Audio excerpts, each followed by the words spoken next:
ভোর হলো দৌড় খেলো খুকা খুকি ওঠো রে, ওই ডাকে জুই শাখে ফুল খুকি ছোট রে, রবি মামা দেয় হামা গায়ে রাঙা জামা ওই, দারোয়ান গান গায় শোনো ওই রামা হই। গায়ে তো লাল জামা নেই, গায়ে আছে কি জামা? সবুজ জামা, তাই তো বন্ধুরা? সকল বন্ধুদের জানাই শুভ সকালের আমার আন্তরিক প্রীতি শুভেচ্ছা, অনেক অনেক ভালোবাসা। এই যে দেখো বন্ধুরা, সকালবেলায় না চাল ধোয়া শুরু করে দিয়েছি। কারণ কি, এই সকালবেলায় ভাত করব, বুঝেছো? আমাদের বাড়িতে একজনে বেড়াতে এসছে, আমার একটা ভাই বেড়াতে এসছে, তাই না চলে যাবে সেই কারণে না সকাল সকালে রান্না বসিয়ে দিচ্ছি, না খেয়ে আর যেতে দিচ্ছি না। সেই কারণে কিন্তু এই যে দেখো ভাত বসানো। তবে কি, ভাতটা না শুধু আমি খাবো সকালবেলায়, আর ওই ভাই খাবে, খেয়ে বাড়িতে চলে যাবে। আর ছেলে কিন্তু খাবে না, ছেলের জন্য স্পেশাল খাবার আছে। গতকাল রাতে না আমি করেছিলাম, অবশ্যই তোমাদের তো মানে কি বলবো, তোমাদের কাছে পাঠাবো আমি গতকাল রাতে কি খাবার করেছি। তবে গতকাল রাতে আমাদের বাড়ি খাবারটা হয়েছিল চিকেন কষা, আর হয়েছিল হিঙের কচুরি। তবে কি, অবশ্যই তোমাদের কাছে পৌঁছে যাবে। ছেলে করেছিল গতকাল চিকেন কষা, আর তোমাদের দাদাভাই করেছিল হিঙের কচুরি। বলছো না বন্ধুরা, আমাকে কিন্তু গতকাল ছুটি দিয়েছিল। গতকাল আমাকে রান্নাঘর থেকে টাটা বাই বাই করে ছুটি করে দিয়েছে। এখনও এই যে দেখো কড়াইতে কিন্তু তেল আছে। ছেলে বলছে, ছেলের জন্য রেখে দিয়েছি, ছেলে বলছে মা আমি কিন্তু সকাল সকাল না ওই হিঙের কচুরি খাবো, আর কি খাবো, চিকেন কষা রেখে দিয়েছি ছেলের জন্য। ভাত বসিয়ে দিলাম। এই যে দেখো, 2 আর 2 4 আর কি পাঁচটা তোমাদের দাদাভাই রেখে দিয়েছে। কারণ কি, আমার ছেলে না ভাত খুব একটা পছন্দ করে না, ভাত বেশি মানে ভাত খুব বেশি খেতে চায় না, সারাদিনে একবারই ভাত খেতে চায়। তাই রাত্রেবেলায় আমরা সবাই খেয়েছি, আর এই 5টা রেখে দিয়েছে। বলছে ছেলেকে সকালবেলা গরম গরম ভেজে দিও, আমি এই যে তেলে ভেজে দেবো। আর এই দেখো ছেলে করেছিল চিকেন কষা, জানো তো, চিকেন কষা করেছিল, একটা লেগ পিস খেয়েছে, আর একটা লেগ পিস এই যে রেখে দিয়েছে। তবে কি, একদম হলুদ ছাড়া কাজু বাটা দিয়েছে, আর দই দিয়েছে, টক দই, একদম হলুদ ছাড়া, শুকনো লঙ্কা ছাড়া, কাঁচা লঙ্কা দিয়ে।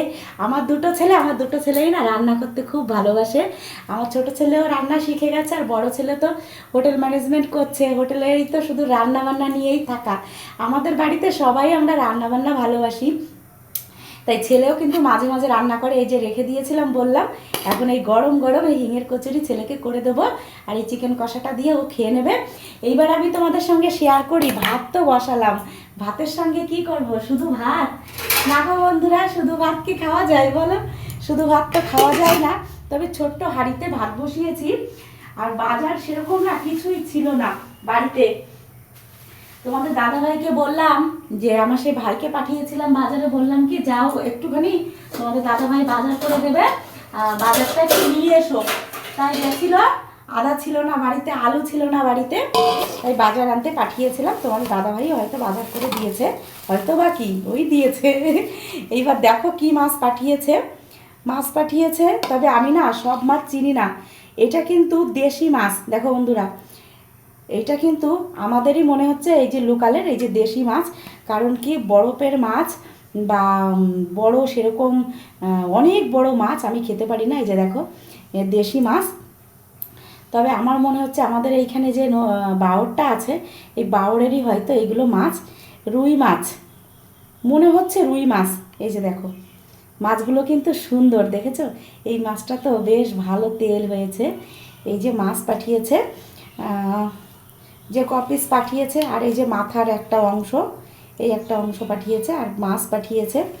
আমার ছেলে ওই যে বললাম খুব একটা মাছ টাছ পছন্দ করে না, ভাত খুব একটা পছন্দ করে না।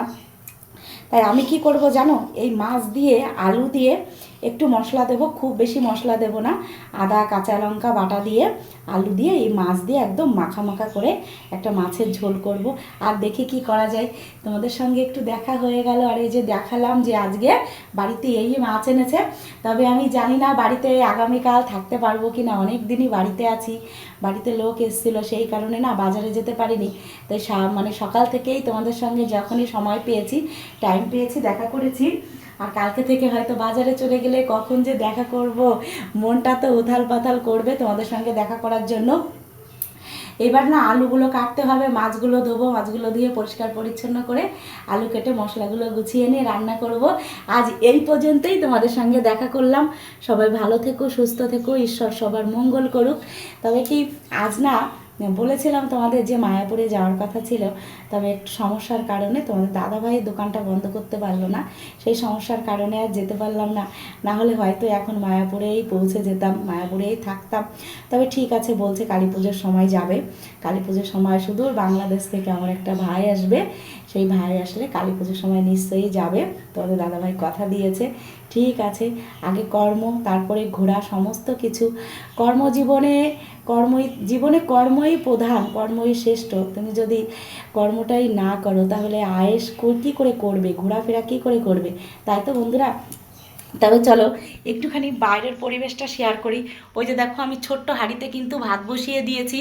আর আজও না খুব তাড়াতাড়ি আমার ঘুম ভেঙে গেছে, কারণ কি গতকাল রাত্রেবেলায় যে খাবারগুলো হয়েছিল বাড়িতে, সমস্ত এঁঠো মানে রান্নাঘরে এঁঠো বাসন পড়েছিল।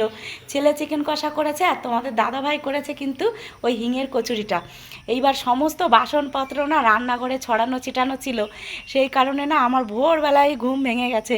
বেশি কাজ থাকলে না আমার আর ঘুম হয় না, ওই 4টে বাজলেই। আর এমনিতেও অভ্যাস আছে ভোরবেলা ঘুম থেকে ওঠার।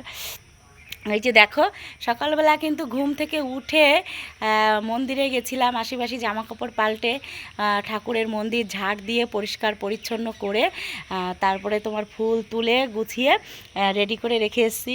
উঠান টুটানগুলো সমস্তই ঝাড় দিয়ে পরিষ্কার করেছি, চারিধার একদম সুন্দর করে দেখো পরিষ্কার পরিচ্ছন্ন করে দিয়েছি। বাসনপত্রগুলো তো মাজা, সেগুলো তো মাজতেই হবে, বাসনপত্র মেজেছি, ঘরবাড়ি ঝাড় দিয়ে ঘরবাড়ি মুছেছি, চা খাওয়া হয়ে গেছে, মোটামুটি সমস্ত কাজই হয়ে গেছে। আরেকটা জিনিস শেয়ার করব চলো তোমাদের সঙ্গে। তবে কি দেখো বন্ধুরা, আমার এই গাছে কি দারুণ দুটো লাল গোলাপ ফুটেছে, দেখেছো কত সুন্দর? দেখো একদম টকটকে লাল গোলাপ দুটো। এই গোলাপের চারাটা না আমার বড় ছেলে এনে লাগিয়েছিল। তবে এত সুন্দর দেখো কালারটা, খুবই সুন্দর। তবে এখন কিন্তু গোলাপের সিজন না, গোলাপ তো ফোটে শীতের সময়, আর এখন যেহেতু ফুটেছে সেই কারণে ফুলটা একটু ছোট। সকালবেলায় কিন্তু বৃষ্টি হয়ে গেছে, জানো তো বন্ধুরা, সকালবেলায় বৃষ্টি হয়ে গেছে। জামা কাপড় বাইরে মেলেছিলাম, বৃষ্টি পড়ছে দেখে আবার জামা কাপড় তুলে দিয়েছি। বর্ষার সিজন, বৃষ্টি যে কখন আসছে আর কখন যে যাচ্ছে কেউ বলতে পারছে না। তবে কি কচু শাকটা না আছে জানো তো, ওই দেখো বন্ধুরা, ওই যে কচু শাকটা আছে। তবে এখন না আর ইচ্ছা করছে না। কচু শাক না করতে গেলে একটু মানে গ্যাস বা উনুনে করলে খুব ভালো হয়। আর আমার গ্যাসের উনুনটা এত ছোট, আমি তো খুব একটা বাড়িতে থাকি না, বাড়িতে যেদিন যেদিন থাকি ওই জন্য অল্প রান্না করতে হয়, আর ছেলে আর আমি থাকি, সেই কারণে না গ্যাসের ওভেনটা একটু ছোটোই নিয়েছি। আগে আরও আমার যে ওভেনগুলো ছিল সেই ওভেনগুলো অনেক বড় ছিল, এইবারে গ্যাসের ওভেনটা একদমই ছোট, তোমরা তো দেখেছো একদম ছোট। সেই কারণে না কচু শাক রান্না করতে গেলে একটু বেশি জাল না হলে কিন্তু মানে দাও দাও করে জ্বলবে, তবেই কিন্তু কচু শাকটা সুন্দর রান্না হবে। তাই ভাবছি দোকানেই পাঠিয়ে দেবো, দোকানে মাসি আছে, কাজের মাসি, মানে বেছে খুঁটে রান্না করে তারপরেই কিন্তু আমাদের দেবে। এই দেখো শোনা বন্ধুরা, আমার গ্যাসের উনুনটা একদমই ছোট, অনলাইন থেকে তোমাদের দাদাভাই অর্ডার করেছে, আমিও জানি না। তাহলে তোমাদের সঙ্গে দেখা হলো, এইবার কিন্তু রান্নাবান্না শুরু করতে হবে। সবাই ভালো থেকো, সবাই সুস্থ থেকো, আমি সকলের সুস্থতাই ঈশ্বরের কাছে প্রার্থনা করি। Bye bye. আরেকটা কথা বলতে চাই যাওয়ার আগে, তোমাদের সঙ্গে আরেকটা কথা বলতে চাই। যদি আমার কথাবার্তা, আমার ব্যবহার, আমার ভিডিও তোমাদের ভালো লাগে, অবশ্যই চ্যানেল সাবস্ক্রাইব করো আর লাইক কমেন্ট করে পাশে থেকো। আর অবশ্যই একটা কথাই বলবো, আমি যখন তোমাদের নিয়ে কাজ করছি আমিও চেষ্টা করব তোমাদের সঙ্গে সব সময় যুক্ত থাকতে। সবাই ভালো থেকো, বাই বাই সকলকে।